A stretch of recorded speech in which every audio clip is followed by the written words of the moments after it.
This is an extract from Alexander the Great, a lyrical biography by Christine O'Brien, with John Maxwell O'Brien as editor and historical advisor.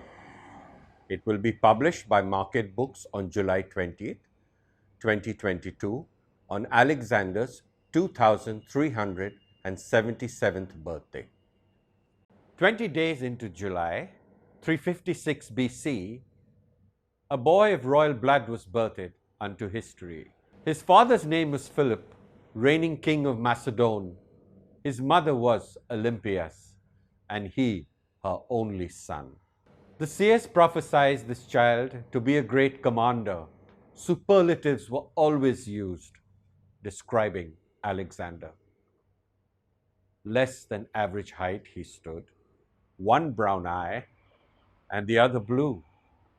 But all that was foreseen for him was destined to ring true. In our histories, we have but 50 who are great, but being first amongst this list was Alexander's fate. And so I beckoned to my muse, please whisper in my ear, a melic tale of peerlessness I yearned so long to hear. His life was filled with struggle almost from the very start. His parents, ever colorful, were culpable in part. More blessed with name and privilege than any child could be, he felt the pressures early on of meritocracy. His mother was a brilliant soul who came from royalty, bringing him his greatest gift of eternal loyalty.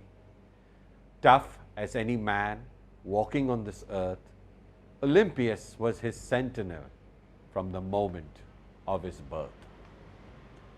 A devotee of Bacchus, she entwined herself with snakes, enough to ward off enemies for both of their sakes. Descendant from Achilles, greatest hero of the Greeks, expecting no less of her son in laurels that he seeks. When he left for Asia, she said without demur, be worthy of divine heritage, about which you can be sure. His father was a warrior, and thus not often home. All across his conquered lands, the king would often roam. Philip's plan was first to quell the Greeks and those up north. Reluctantly, most states succumbed, and Hellenic League sprung forth. This league was just a power tool to keep the Greeks at bay.